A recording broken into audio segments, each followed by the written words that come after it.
Olivier Martinelli, bonjour. Bonjour. Et bienvenue sur notre plateau. Merci de votre invitation. Alors vous êtes, je l'ai dit, directeur de cabinet de Jean-Marie Le Pen, président du Front National et candidat à l'élection présidentielle. Plusieurs choses dans l'actualité récemment. Jean-Marie Le Pen a affirmé récemment le tsunami est en route et il va tout balayer. Les sondages de ce matin donnent encore Nicolas Sarkozy en tête, mais 4 Français sur 10 sont indécis. La une du Parisien met même 18 millions d'indécis. Voilà les grosses unes d'aujourd'hui. En ce qui concerne le Front National et Jean-Marie Le Pen, le dernier sondage de ce matin du JDD donne 14 points à Jean-Marie Le Pen, qui est donc le 4e homme dans les sondages aujourd'hui. Malgré cela, vous êtes très confiant et pour vous c'est presque chose acquise que de passer le cap du premier tour, arriver au second tour. Alors, est-ce que vous n'allez pas un petit peu vite en besogne aujourd'hui ? La question, c'est plutôt de savoir si ce ne sont pas les sondages qui vont un peu vite en besogne, car on sait qu'en matière d'estimation de vote pour le Front National, il y a toujours une sous-évaluation très forte, qui est d'ailleurs liée principalement à la diabolisation de cette opinion qui ne se déclare pas.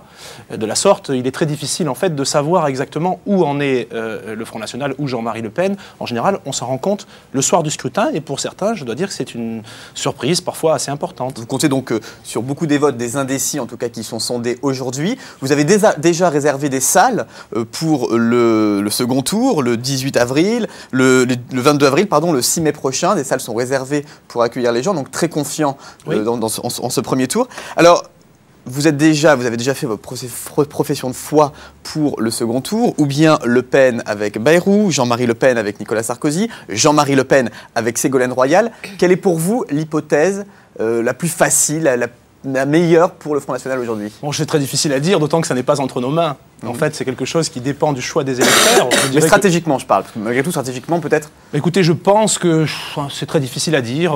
Chacun des concurrents de Jean-Marie Le Pen a ses qualités et ses défauts, ses atouts, ses inconvénients. Je pense qu'il serait peut-être plus facile pour nous si nous sommes contre Madame Royal. De la sorte, on reviendrait à un clivage qui est en gros le clivage droite-gauche, qui maximise peut-être nos chances de victoire.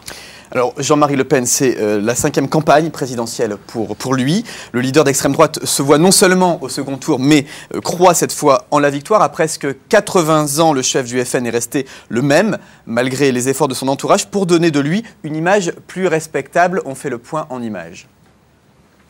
Chez Jean-Marie Le Pen, provoquer, surprendre est comme une seconde nature. Mi-février, en campagne dans la Somme, le président du Front National a donné rendez-vous aux journalistes dans ce cimetière chinois de la Première Guerre mondiale. On a du mal à comprendre ce que vous venez faire ici, ce que vous venez chercher.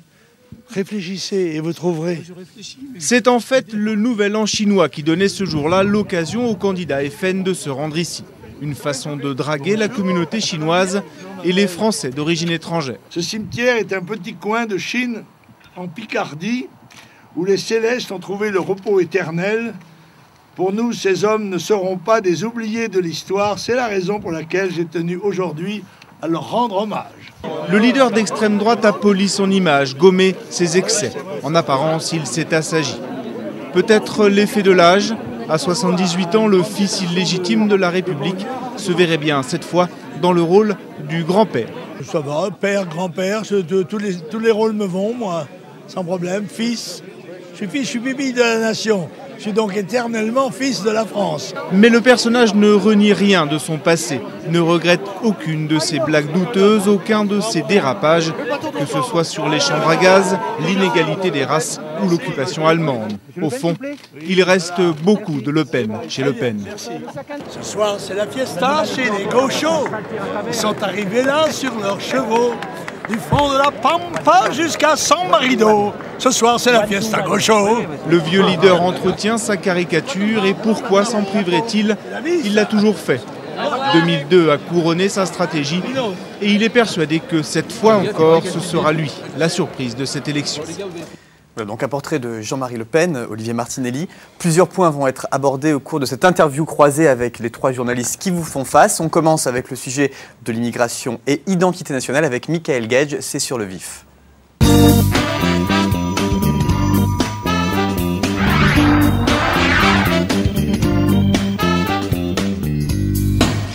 Alors oui, Olivier Martinelli, effectivement, on va commencer par le thème de l'immigration, qui est un des thèmes phares développés par le candidat Le Pen. On entend beaucoup sur ce sujet que les idées du FN ont été banalisées. Pourtant, le candidat Jean-Marie Le Pen est le seul à parler précisément du concept de préférence nationale. Donc je voudrais qu'on commence par évoquer cette idée de préférence nationale. Qu'est-ce que c'est la préférence nationale? Est-ce que vous dites à tous les étrangers qui sont en France, le dernier chiffre de l'INED, de l'Institut des études démographiques, date de 99, c'est 3,2 millions d'étrangers en France. Est-ce que vous dites à tous ces gens-là, vous passez après tout le monde pour l'emploi, pour le logement, pour l'aide sociale, vous passez après tous les autres? Ça n'est pas tout à fait ça.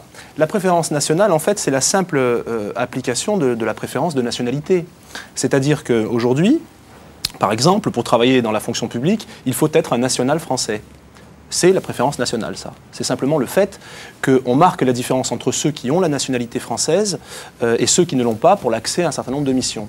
Nous considérons qu'aujourd'hui, au vu de notre situation globale, qu'elle soit financière, sociale, politique ou commerciale, il est en effet important de revenir à cette notion fondamentale, ce qui ne signifie pas du tout qu'on exclut les autres, bien évidemment. Ça signifie simplement qu'on revient à la hiérarchie des droits et des devoirs qui est en fait celle consacrée depuis 2 siècles par l'État-nation.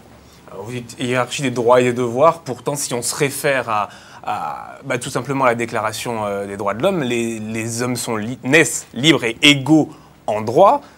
La Constitution française se réfère à la Déclaration des droits de l'homme. Et du citoyen. Et du citoyen, bien sûr. Oui, mais... Or, le citoyen est national.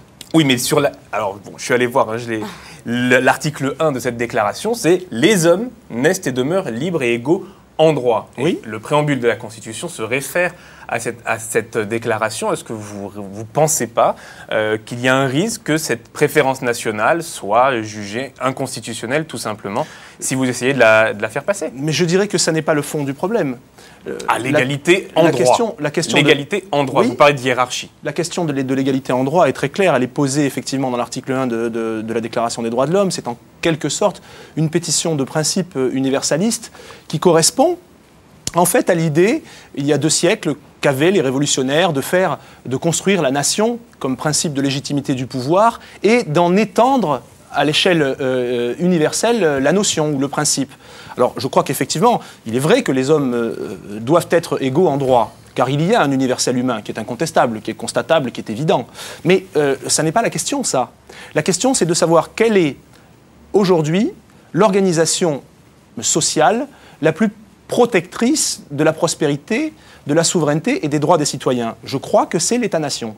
L'État-nation, c'est simplement une structure qui garantit un certain nombre de droits acquis et nationaux. Et si il y avait partout dans le monde des États-nations respectés, il n'y aurait pas d'exclusion, puisque chacun aurait des droits et des devoirs. Prenons un exemple de l'application de cette préférence nationale. Oui. Le RMI, par exemple. Oui. Voilà, donc priorité aux Français. Quelqu'un qui n'est pas français, vu la situation aujourd'hui de crise et le nombre de demandeurs, clairement, un étranger, dans les faits, avec vous au pouvoir, n'aurait pas droit au RMI. Non, il n'y aurait pas droit, car encore une fois, c'est l'application de la préférence nationale. Et cette donc mesure... clairement, tout est fait pour que les étrangers soit aient envie de partir de France, soit n'aient pas l'envie d'y venir. Oui, car nous ne pouvons plus aujourd'hui accueillir d'immigrés supplémentaires. Nous sommes dans une situation qui est extrêmement grave, extrêmement grave au plan financier et social. La France est presque ruinée. Sa dette publique atteint 2500 milliards de francs et nous ne pouvons plus financer, comme disait Rocard, toute la misère du monde. Ce n'est pas une question de manque de cœur ou de manque de morale. C'est une question que la politique est un art du réel et du concret et que nous avons le devoir de nous occuper de nos concitoyens d'abord, à charge pour les États étrangers de s'occuper des leurs d'abord, ce qui est leur devoir. Il y a une marge entre encadrer les flux d'immigration, essayer d'encadrer tout ça. Effectivement, vous citez la phrase de Rocard. Il y a une marge entre ça, l'encadrement, légiférer autour de ça et fermer totalement les vannes. Il y a quand même un besoin en France, on peut le penser en tout cas, de main-d'œuvre immigrée pour certains métiers, qu'elle soit une main-d'œuvre ouvrière ou une main-d'œuvre très qualifiée. Dans certains secteurs, il y a un besoin de main-d'œuvre. Nous avons 5 millions de chômeurs réels, 2 millions selon le ministère du Travail. On sait aussi que certains employeurs ne trouvent pas preneur pour certains emplois qu'ils proposent. Oui, il y a un problème de formation, c'est vrai, vous avez raison. Il y a un problème important du système de formation français, c'est juste ce que vous dites. Mais je crois que nous ne pouvons plus aujourd'hui, avec 5 millions de chômeurs réels, ça n'est pas moi qui le dis, ce sont diverses institutions officielles ou associations de chômeurs et même organisations de gauche, je crois que nous ne pouvons plus nous le permettre. La situation ne nous permet plus d'ouvrir les vannes comme nous l'avons fait par le passé, Alors, car aujourd'hui nous n'avons plus les moyens. Autre problème, la démographie. Là aussi, l'immigration peut être une solution pour la démographie française, et notamment pour alors à la fois le renouvellement des générations et puis le financement des retraites également. L'immigration peut être une solution pas seulement pour la France d'ailleurs, mais pour tous les pays occidentaux. Il y a un apport démographique de l'immigration, c'est vrai, mais il faut aussi favoriser, je dirais, la natalité et la fécondité française, car somme toute, ce dont nous avons besoin... Est-ce que ça suffira, franchement? Mais oui, les femmes françaises sont déjà parmi celles qui font le plus d'enfants en Europe.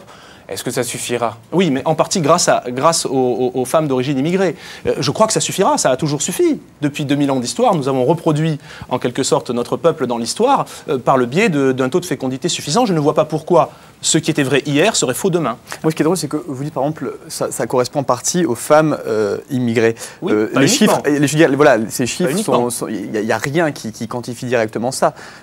Ça, c'est un peu ce que vous prônez beaucoup au sein du Front National, mais quelle est la véracité de ces propos? Non, il y a des statistiques qui sont faites, très officielles. Les statistiques de les... l'INED qui analysent la fécondité ou la natalité des femmes immigrées. Ce sont les termes même employés par les différents instituts. Je n'invente rien, en fait. Prenez le dernier recensement de l'INSEE, vous avez une ligne consacrée à la fécondité des femmes immigrées. Et effectivement, les plus fécondes, on peut parler comme ça, effectivement, si je ne me trompe pas, c'est 130 000 naissances en 2006 chez les femmes françaises, et la majorité, ce ne sont pas des femmes immigrées. La majorité des naissances, voilà, des enfants qui naissent ne naissent pas de familles immigrées. Mais alors, en fait, c'est pas 130 000, c'est 700 000 naissances sur le territoire français.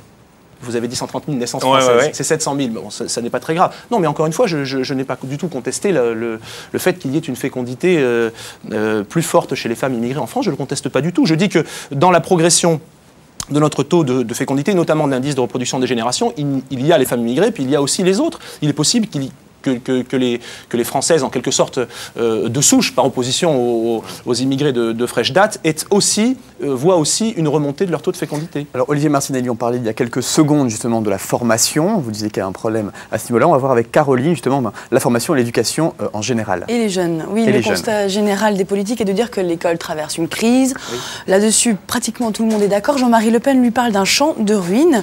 Alors, pour le Front National, il y a un problème majeur d'autorité et de respect des professeurs qu'il appelle des animateurs sociaux. Il les compare à des animateurs sociaux. Non, il critique, justement, pardonnez-moi mademoiselle, il critique justement que les professeurs aient été transformés en animateurs sociaux. Bien sûr. Oui. Mais est-ce qu'on n'est pas tout de même en train de les montrer du doigt? Est-ce que c'est pas un peu minimiser leur engagement sur le terrain que de les nommer ainsi? Non, car ils ne sont pas les principaux responsables de la faillite de l'éducation nationale. Je dirais que c'est davantage la nomenclatura de l'éducation nationale, c'est-à-dire les corps d'inspection, de contrôle, de formation.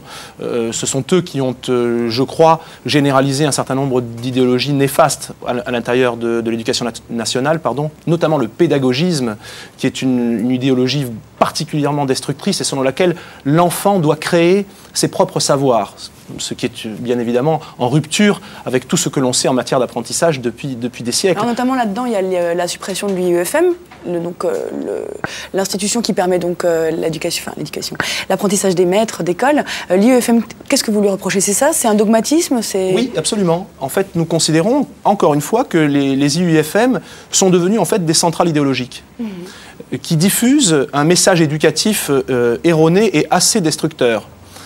Selon moi, encore une fois, selon le principe que l'enfant doit construire ses savoirs, selon le principe qu'il y a une égalité fondamentale entre le maître et l'enfant, ce qui est une utopie dangereuse pour les enfants eux-mêmes.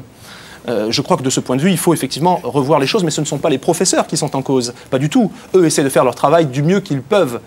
Les responsables, c'est incontestablement ceux qui diffusent au sein de la nomenclatura de l'éducation nationale cette idéologie. Ceci dit, mademoiselle, il n'y a pas qu'un problème d'autorité des maîtres au sein de l'école. Il y a aussi un grave problème de valeur des examens et des diplômes. Oui. Alors, à propos de ça, vous parlez beaucoup d'une double intrusion, notamment des enseignants dans l'éducation. Vous dites qu'il y a une politisation des manuels scolaires, des enseignements et du coup des enseignants aussi, finalement. J'imagine que c'est quand même un peu lié. Alors, vous remettez peut-être en question certains traitements de l'histoire de France, que ce soit la colonisation, l'esclavage. Oui. Tout à fait. Des choses qui nous ont tout de même un peu regardé, tous et encore, ça serait quoi? Alors, ce serait édulcorer, raccourcir, le traiter d'une autre manière? Non, c'est dire la vérité. Je vais prendre un exemple, si vous le voulez bien. En matière de colonisation française. Aujourd'hui, quand on regarde un certain nombre de manuels, l'approche de la colonisation est essentiellement négative. Si vous prenez des historiens reconnus comme Jacques Marseille, qui a écrit un grand livre qui s'appelle « Empire colonial et capitalisme français », il a bien montré, par exemple, que les colonies ont coûté beaucoup plus cher qu'elles n'ont rapporté. Je crois qu'il manque simplement d'une vision pondérée, car bien évidemment, le monde n'est ni blanc ni noir, et la colonisation emporte beaucoup d'aspects positifs, même si elle a eu un certain nombre d'aspects négatifs. Dire qu'elle n'a que des aspects négatifs, qu'elle a abouti à l'aliénation de peuples entiers, qu'elle a monté les uns contre les autres, c'est faire fi de l'histoire. Je pense pas que tous les professeurs de France aient une vision aussi caricaturale des choses. Bien sûr, mais quand l'enseignant est aussi responsable de ce qu'il inculque aux élèves, et j'imagine qu'ils sont tous assez responsables pour savoir... Vous avez raison, mais pourquoi ne pas faire en sorte que les manuels soient également objectifs, puisque les enseignants eux-mêmes le sont, autant que les manuels le soient. Mais c'est une vaste question de l'objectivité, parce que les manuels qui sont en vigueur en ce moment sont faits par des historiens respectés, et agrégés d'histoire, tout ce que vous voulez. Oui, mais malheureusement, quand on est agrégé d'histoire, on peut avoir aussi des passions politiques. Ça arrive. Ce que je dis simplement, c'est que... Visiblement, vous en avez aussi des passions politiques. Mais je ne suis pas professeur, monsieur. Ah oui, non, bien sûr, mais... On change de prof aussi tous les ans. C'est aussi quand même assez important. Ça veut dire qu'il n'y a pas un seul professeur de toute sa scolarité. Mais j'aimerais revenir sur un autre point, si vous le voulez bien, sur une forme de discrimination positive qui a été instaurée pour permettre à des élèves issus de quartiers défavorisés, de lycées défavorisés, d'entrer dans des grandes écoles en France. C'est l'exemple de Sciences Po, par exemple. Je crois que le Front National est contre cette façon de faire. Oui. Pourtant, ça a montré ses preuves. Je veux dire, les conclusions sont plutôt positives. Il est peut-être un peu tôt pour les tirer. Si on en juge par l'exemple américain, la plupart des universités... En tout cas en France, à Sciences Po, je veux dire, leur constat est positif. Aux États-Unis, la plupart des universités ont fini par abandonner le système des quotas, qui était un système de discrimination positive. Sur Sciences Po, on n'a pas assez de recul. Moi, ce que je crois, si vous voulez, ce que je crains, c'est que ça n'ait des conséquences néfastes pour tout le monde. Pour la société et pour les gens qui en bénéficieront eux-mêmes. Je vais m'expliquer. Pour la société, parce que cela casse le principe de la méritocratie, c'est-à-dire le principe selon lequel on arrive par le travail, par l'effort. Je vous arrête quand même sur un point, c'est que le principe du mérite, il est déjà un petit peu effacé par le fait que tous les lycées ne se valent pas, et ça vous le savez. C'est vrai, mais c'est une autre question. C'est la question de base. À charge pour l'État et les institutions publiques qui s'occupent d'éducation, de faire en sorte que l'égalité des chances existe réellement. Je disais qu'il y avait... c'est un sacré chantier. Tout à fait. C'est vrai qu'il y a un problème de mérite, parce que le mérite est une des règles de la mobilité sociale, du bon fonctionnement de la société. Mais il y a aussi autre chose qui me semble plus grave. C'est que je crains que, comme aux États-Unis, les bénéficiaires de ces dispositifs ne soient vus partout où ils iront, non pas au travers de leur talent ou de leurs compétences, mais comme des gens qui ont bénéficié d'un dispositif dérogatoire au droit commun. Et ça peut créer des failles psychologiques beaucoup plus importantes que celles auxquelles on veut répondre en mettant en application ce genre de choses. Je pense que quand ils sortiront de l'école, on l'aura oublié, forcement, quand ils iront devant leur premier employeur. Je ne sais pas, je ne crois pas. Moi, ce que je crains, si vous voulez, c'est que la personne qui travaille, prenons une personne d'origine immigrée, qui travaille, qui est sérieuse, qui va suivre son cursus en s'accrochant, en obtenant ses diplômes, et qui va se retrouver en arrivant à l'entreprise avec peut-être l'image de quelqu'un qui a bénéficié d'un quota, je crois qu'elle en sera gravement pénalisée au plan social et au plan psychologique pour elle. Alors, on va... c'est le point sur l'éducation, Olivier Martinelli. Je voulais revenir aussi sur la culture, qui est peu évoquée dans cette campagne présidentielle. Alors déjà, en consultant le site internet lepen2007.fr, sur la page d'accueil, on a plusieurs thématiques qui sont présentées: l'insécurité, la défense, l'environnement, la famille. Pas la culture, déjà. Donc, cette absence, est-ce qu'elle est déjà révélatrice du positionnement du Front National par rapport à la culture en général? Non, pas du tout. Enfin, je ne sais pas ce que vous avez vu comme document. Le site, là, vous allez sur 2007, lepen2007.fr. Donc le programme. Sur la première page d'accueil, il y a plusieurs thématiques évoquées, pas celle de la culture. Attention, je ne pointe pas forcément directement le Front National. Oui. Beaucoup de partis n'en parlent pas non plus directement. Cependant, c'est un constat. C'est vrai que nous sommes assez partisans de la liberté en matière culturelle. Et c'est la raison pour laquelle nous refusons, nous hésitons à entrer dans des prescriptions de politique publique, parce que fondamentalement l'artiste est quand même face à lui-même devant l'œuvre d'art, et ce que nous reprochons un petit peu à l'art officiel et à la culture officielle, notamment au FRAC, c'est d'avoir finalement détruit cette composante spontanée ou intuitive qui est au cœur de l'art. C'est vrai que nous sommes assez partisans de la liberté, c'est vrai. Alors attendez, la liberté, on va y revenir justement. Le programme prévoit de réserver les subventions publiques aux créations artistiques qui respectent notre identité nationale comme les valeurs de notre civilisation. Les financements de fonds ou d'établissements inutiles seraient supprimés. Alors déjà, je voulais savoir sur quels critères le Front National estime qu'un établissement culturel est utile ou pas. Je dirais, pour vous répondre par une question, sur quels critères estime-t-on que telle œuvre d'art contemporaine vaut une œuvre classique?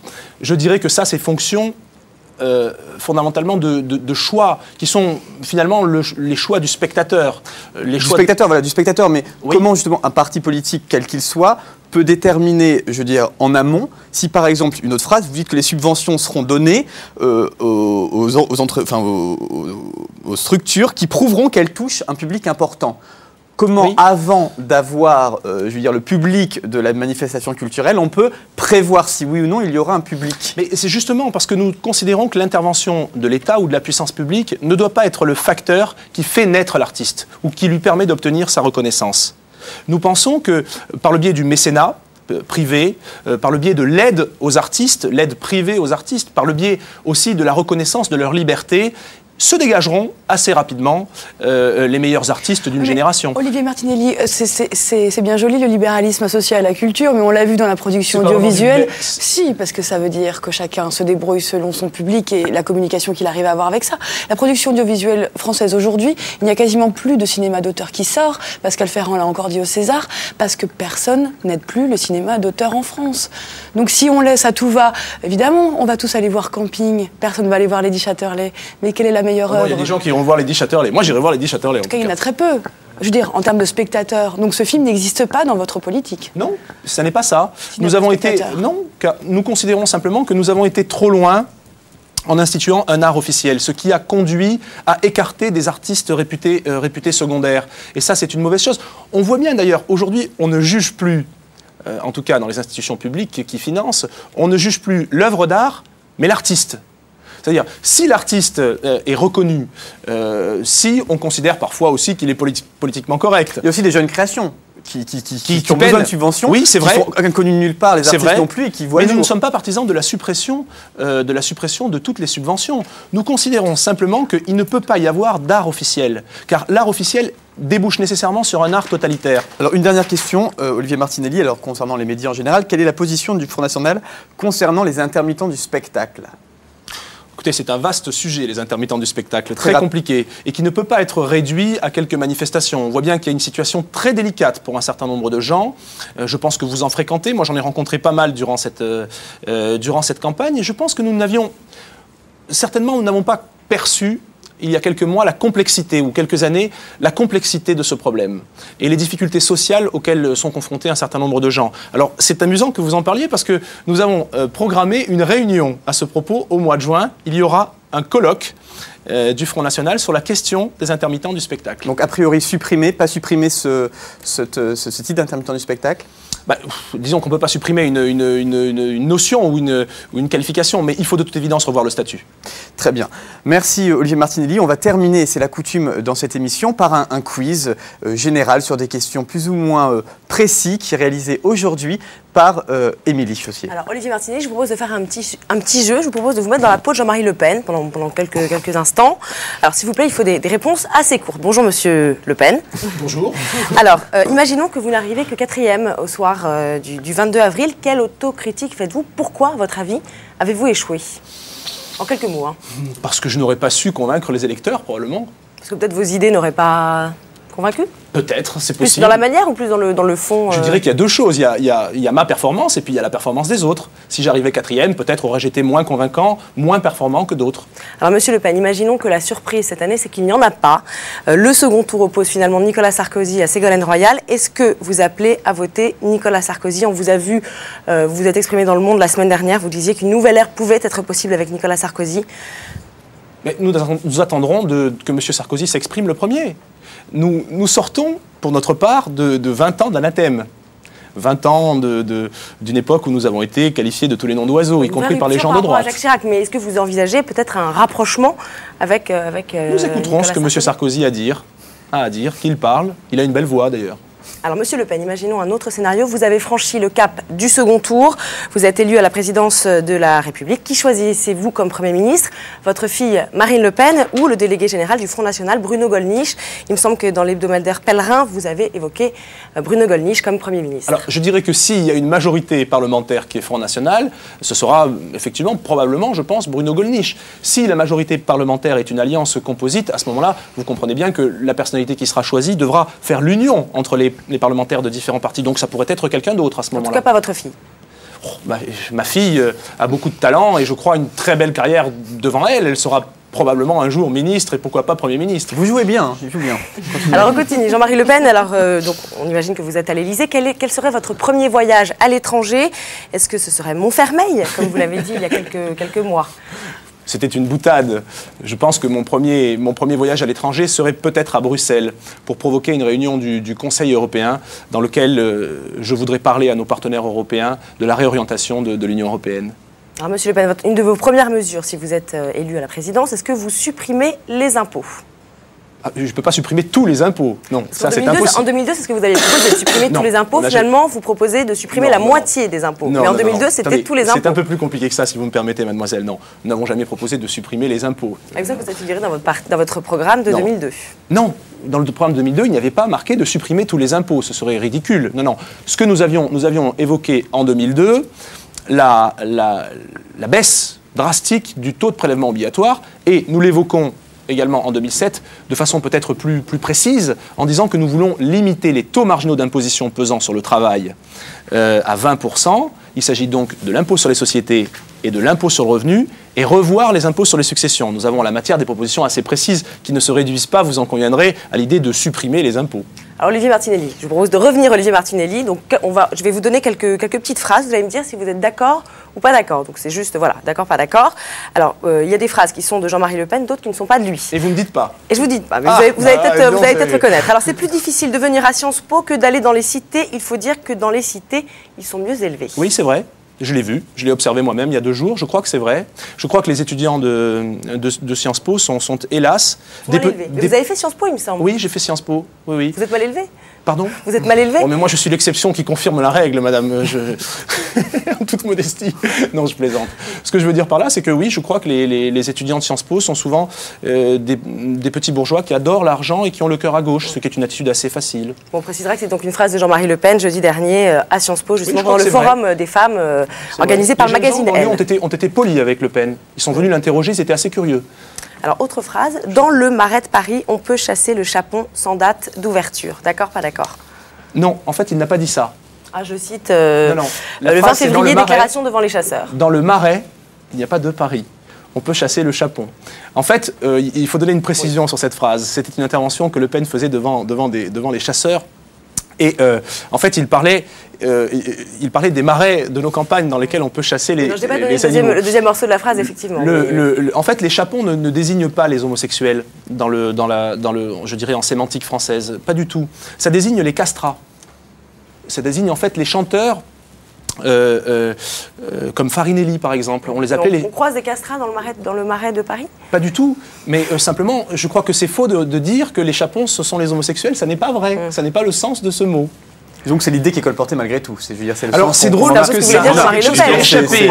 c'est un effet en quelque sorte de la société médiatique qui a donné à cette phrase une ampleur qu'elle n'avait pas du tout, car encore une fois, en fait ce que Le Pen voulait dire c'était très simple, il s'en prenait une nouvelle fois, vous l'aurez compris, aux bourgeois de Paris qui en fait sont contre la chasse. Et il leur disait, mais écoutez, venez un jour à la chasse dans le Marais pour chasser le chapon, vous verrez que c'est agréable une partie de chasse. Et ça a été complètement... Cette phrase est sortie de son contexte et elle a été prise pour une attaque contre les homosexuels qui honnêtement, qui n'était pas du tout ni son fait, ni même dans le vocabulaire utilisé. Merci beaucoup en tout cas Olivier Martinelli d'avoir été avec nous. C'est déjà, il est 12h30, ça fait 30 minutes que vous êtes avec nous.